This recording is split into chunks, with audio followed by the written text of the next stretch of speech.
اعوذ باللہ من الشیطان الرجیم، بسم اللہ الرحمن الرحیم۔ ناظرین، عرش سے بڑے بڑے فیصلے کروانے والی صورت ہے۔ جو بھی اسے پڑھتا ہے فوراً فیصلہ اس کے حق میں ہو جاتا ہے۔ بھائیو اور بہنوں، یہ ایک قدرتی عمل ہے کہ حضرت اسرائیل علیہ السلام کا نام جب بھی کسی انسان کی زبان پر آتا ہے تو اس انسان کے پورے بدن میں ایک بار کپ کپی سی طاری ہو جاتی ہے، کیونکہ ملک الموت یعنی حضرت اسرائیل علیہ السلام ہی وہ فرشتہ ہیں جو انسان کی روح کو قبض فرماتے ہیں۔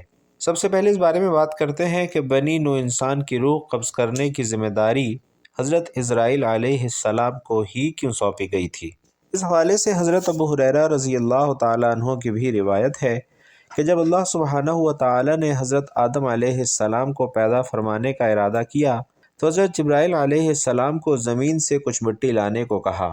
جب حضرت جبرائیل علیہ السلام مٹی لینے کے لیے گئے تو زمین نے حضرت جبرائیل علیہ السلام سے کہا کہ میں تجھے اس ذات کی قسم دیتی ہوں جس نے تجھے میرے پاس بھیجا ہے، تم یہ مٹی لے کر نہ جاؤ، کیونکہ اس مٹی سے جو انسان بنے گا وہ فساد پھیلائے گا، خون بہائے گا اور پھر اسے آگ میں جلنا پڑے گا۔ یہ سن کر حضرت جبرائیل علیہ السلام اللہ کی بارگاہ میں پہنچے تو اللہ نے سوال کیا کہ تم مٹی کیوں نہ لائے؟ تو جبرائیل علیہ السلام نے جواب دیا کہ اے اللہ، جب زمین نے مجھے آپ کی عظمت کا واسطہ ڈالا تو میں نے اسے چھوڑ دیا۔ اللہ تعالیٰ نے حضرت اسرافیل علیہ السلام کو بھیجا تو ان کے ساتھ بھی یہی معاملہ پیش آیا۔ پھر میکائیل علیہ السلام کو بھیجا، ان کے ساتھ بھی یہی معاملہ پیش آیا، حتیٰ کہ ملک الموت حضرت اسرائیل علیہ السلام کو بھیجا گیا تو زمین نے جب حضرت اسرائیل علیہ السلام کو یہی بات کہی تو اسرائیل علیہ السلام نے فرمایا کہ اے زمین، جس ذات نے مجھے تمہارے پاس بھیجا ہے وہ تجھ سے زیادہ اطاعت اور فرما برداری کے لائق ہے، تو میں اس کے حکم کے سامنے تیری بات کیسے مان سکتا ہوں؟ چنانچہ آپ علیہ السلام نے زمین کے مختلف حصوں سے کچھ مٹی لی اور اللہ کی بارگاہ میں حاضر ہوئے تو اللہ نے فرمایا اے اسرائیل، کیونکہ تم اس مٹی کو لے کر آئے ہو تو اب تم ہی انسانوں کی روح کو قبض کیا کرو گے۔ تو آپ علیہ السلام کی اس بات پر کہ لوگ مجھ سے نفرت کرنے لگیں گے، اللہ سبحانہ و تعالی نے وعدہ فرمایا کہ کوئی تمہارا نام تک نہیں لے گا اور نہ ہی تمہیں کوئی برا بھلا کہے گا۔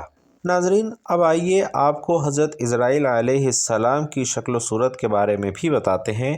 ایک حدیث کے مطابق ایک روز حضرت ابراہیم علیہ السلام اپنے گھر میں موجود تھے کہ اس گھر میں ایک خوبصورت اور نوجوان شخص داخل ہوا تو آپ علیہ السلام نے پوچھا اے اللہ کے بندے، تجھے اس گھر میں کس نے داخل ہونے دیا؟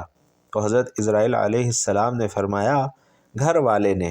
آپ علیہ السلام نے فرمایا کہ بے شک صاحب خانہ کو اس بات کا اختیار ہے، اب یہ تو بتاؤ کہ تم کون ہو؟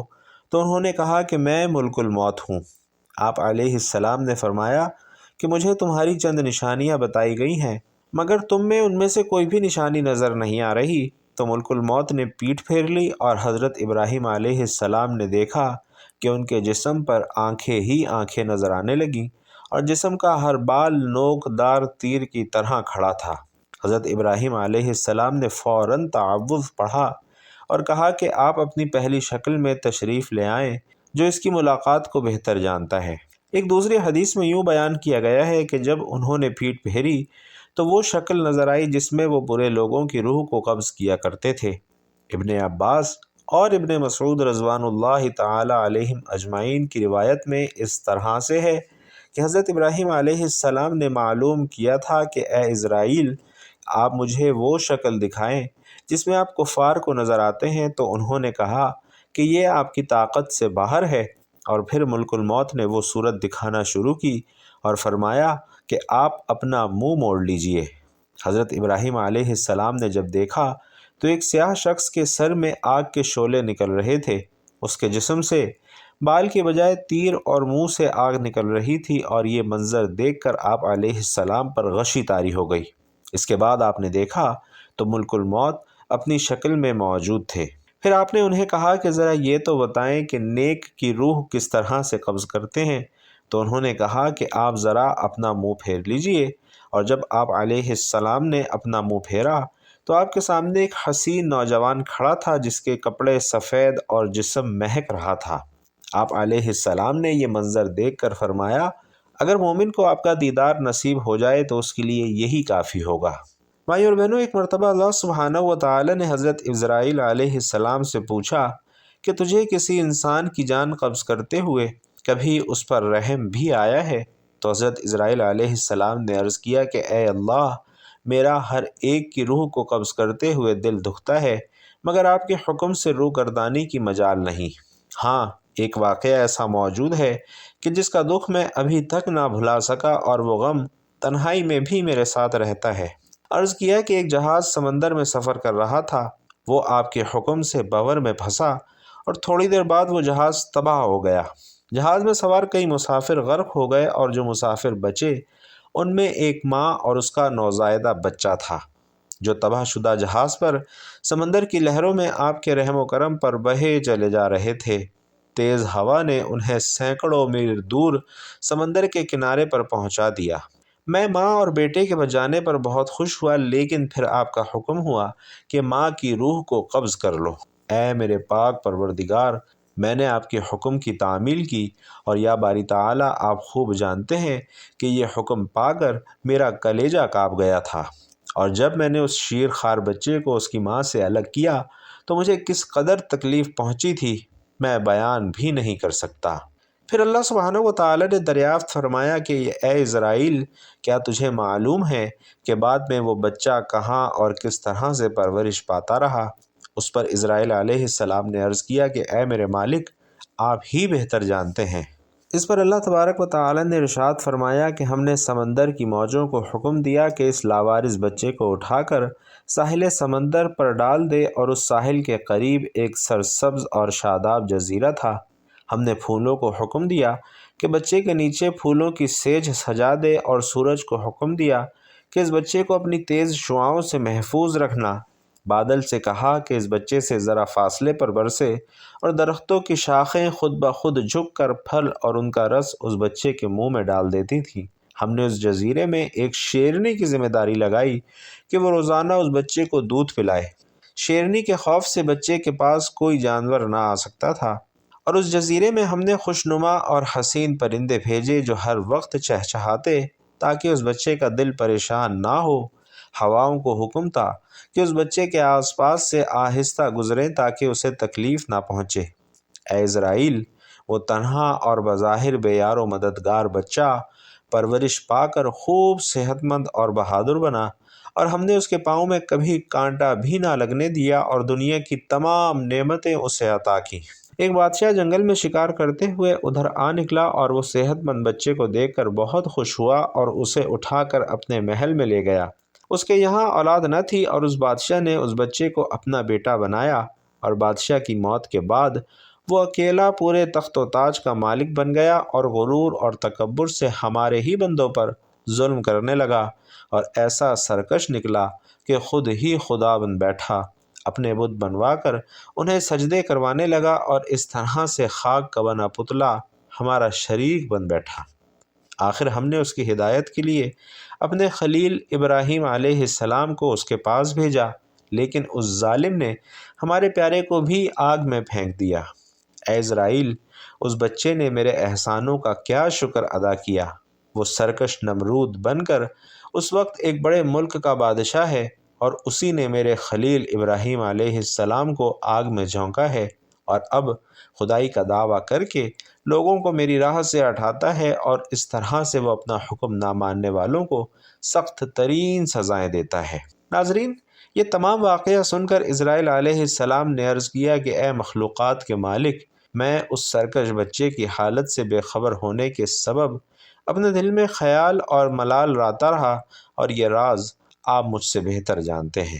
ناظرین کرام، حدیث مبارکہ میں حضرت اسرائیل علیہ السلام کا ایک اور واقعہ بھی ملتا ہے، جو کہ حضرت موسیٰ علیہ السلام کا حضرت اسرائیل علیہ السلام کو تھپڑ مارنے کے حوالے سے ہے، اور اس حوالے سے حضرت ابو ہریرہ رضی اللہ تعالیٰ عنہ فرماتے ہیں کہ ایک دفعہ موت کے فرشتے کو حضرت موسیٰ علیہ السلام کی طرف انسان کی صورت میں بھیجا گیا۔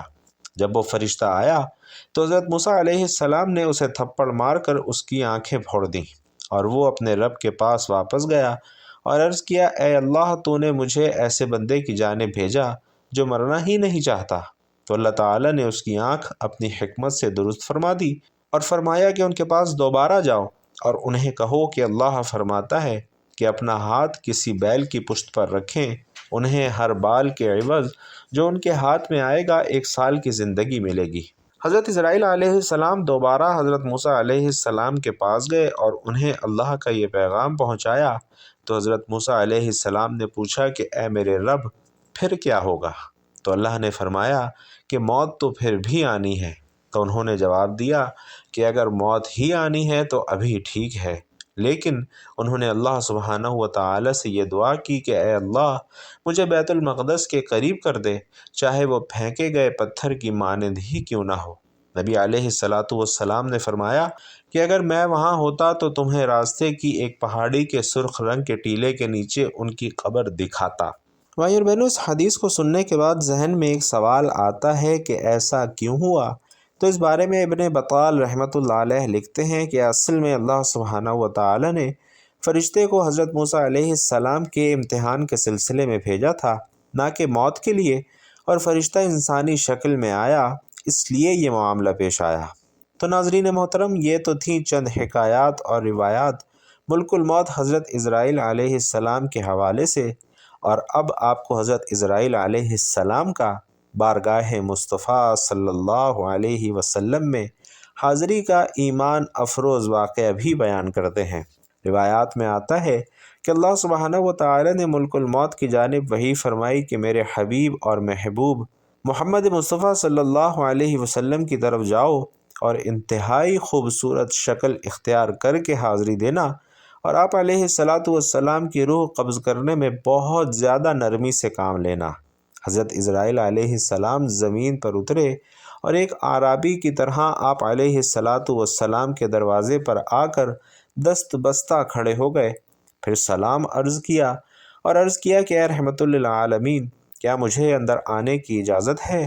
حضرت عائشہ رضی اللہ تعالی عنہ نے حضرت بی بی فاطمہ رضی اللہ تعالی عنہ سے کہا کہ اس آدمی کو جواب دیں، تو فاطمہ رضی اللہ تعالی عنہ نے کہا کہ اے اللہ کے بندے، اللہ تجھے ہر قدم پر اجر عطا فرمائے۔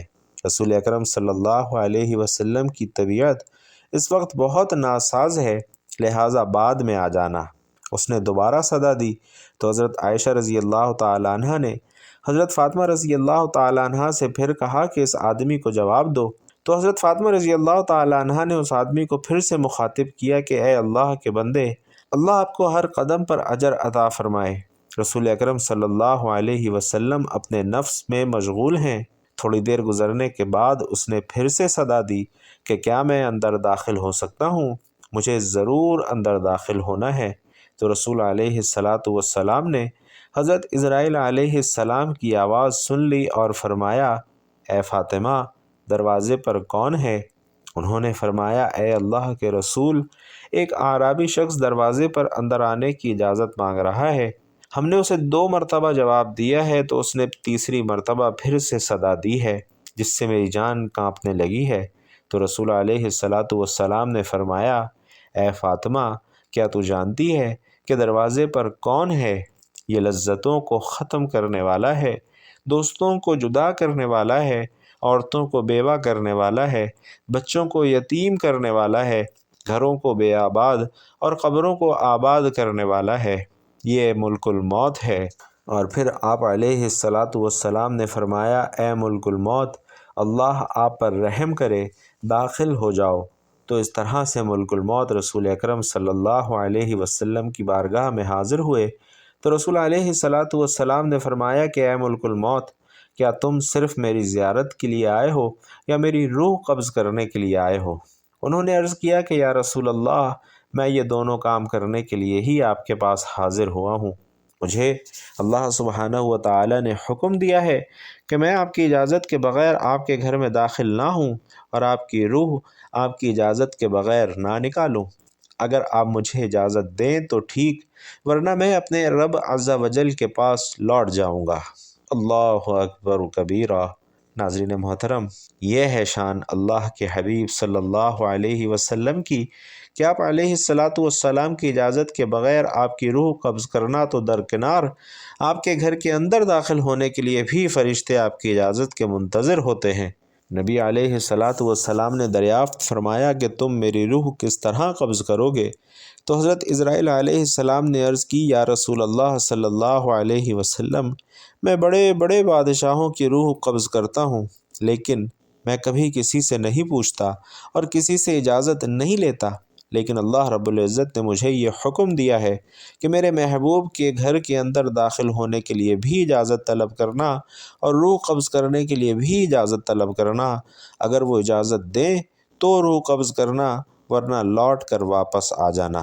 بھائیوں اور بہنوں، یہ ہے مقام محبوبیت، لیکن افسوس کہ آج کے جاہل لوگ اس مقام کو سمجھتے ہی نہیں اور نبی مکرم صلی اللہ علیہ وسلم کی ذات اقدس کو اپنے جیسا ہی تصور کرتے ہیں۔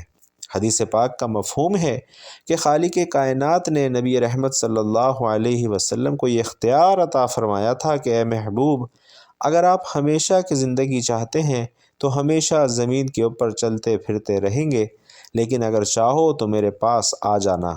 اور یہ آپ علیہ الصلاۃ والسلام کی چاہت تھی، اور آپ علیہ الصلاۃ والسلام نے فرمایا کہ اے پاک پروردگار، میں نے صحابہ کو سب کچھ بتا دیا ہے اور میں اب اپنے رفیق اعلیٰ کی بارگاہ میں جانا پسند کرتا ہوں۔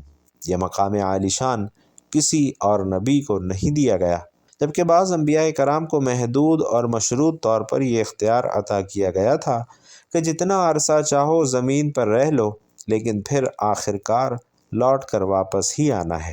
پھر نبی رحمت صلی اللہ علیہ وسلم نے جبرائیل علیہ السلام کی جانب نظر التفات فرمائی تو انہوں نے عرض کیا کہ یا رسول اللہ صلی اللہ علیہ وسلم، اللہ کے حکم سے تمام جنتوں کو آپ کی تشریف آوری پر اچھی طرح سے سجا دیا گیا ہے، لیکن پھر بھی آپ کی مرضی اور چاہت پر منحصر ہے۔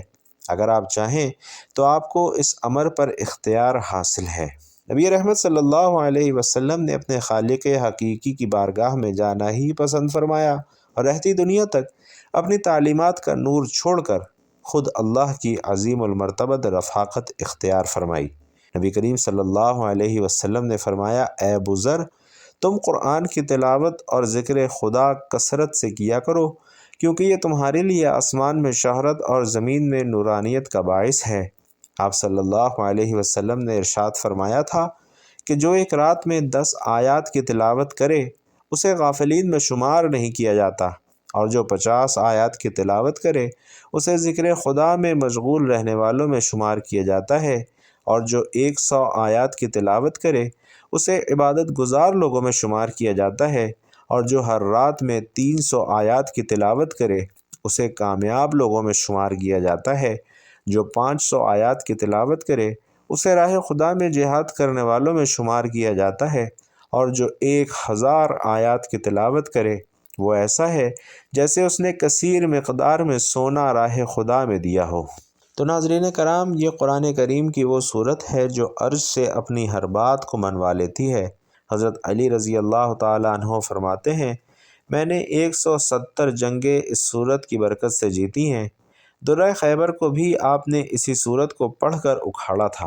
تو جو شخص اس صورت کو لازمی پکڑ لیتا ہے، اس میں کچھ شک نہیں کہ وہ زمین پر اللہ کا ولی بن جاتا ہے، اور اس صورت کو پڑھنے والا کبھی کسی کا محتاج نہیں ہوتا، اور جو اس صورت کو ہمیشہ اپنے ورد میں رکھے تو اللہ تبارک و تعالیٰ اسے دنیا کی فکر سے آزاد فرما دیتا ہے۔ اگر کوئی غیبی مخلوق کو کھلی آنکھ سے دیکھنا چاہے تو اس سورہ مبارکہ کو پڑھے۔ اس سورت کو قبرستان کے کسی مردے کی قبر پر کھڑے ہو کر ایک مرتبہ پڑھے اور اس کا ثواب اس قبر والے کو ایصال کر دے تو 300 سال تک اس قبر کے مردے کو عذاب نہیں ہوگا۔ اور ناظرین، یہ پیاری سورت سورۃ المزمل ہے، اور یہ وہ سورت ہے جو اپنے پڑھنے والے کے حق میں عرش سے بڑے بڑے فیصلے کروا لاتی ہے اور اپنی ہر بات کو منوا لیتی ہے۔ تو ہر روز کم سے کم ایک مرتبہ اس سورت کو لازمی پڑھیں اگر آپ چاہتے ہیں کہ آپ کبھی کسی کے محتاج نہ ہوں اور زندگی کے ہر موڑ پر کامیاب ہوں، آپ کے گھر میں رزق اور دولت کی برسات ہوتی رہے، فتح اور کامرانی، عزت اور شہرت آپ کا مقدر بنے، تو سورۃ المزمل کو ہر روز کم از کم ایک مرتبہ لازمی پڑھیں۔ اس سورہ مبارکہ کو ہر روز اپنی زندگی کا حصہ بنا لیں تو انشاءاللہ تبارک و تعالی آپ کی تقدیر بدل جائے گی۔ اللہ رب العزت ہم سب کو نیکی کی بات سننے سمجھنے اور اس پر عمل کرنے کی طاقت اور توفیق مرحمت فرمائے۔ میرا سنانا اور آپ کا سننا اپنی بارگاہ میں قبول و منظور فرمائے، آمین یا رب العالمین۔ اور بھائیوں اور بہنوں، آخر میں آپ سے گزارش ہے کہ بیان اچھا لگا ہو، دین کی یہ باتیں اچھی لگی ہوں تو کمنٹ باکس میں ایک مرتبہ صدق دل سے جزاک اللہ ضرور لکھتے جائیے گا۔ اللہ سبحانہ و تعالی آپ سب کا حامی و ناصر ہو، آمین یا رب العالمین۔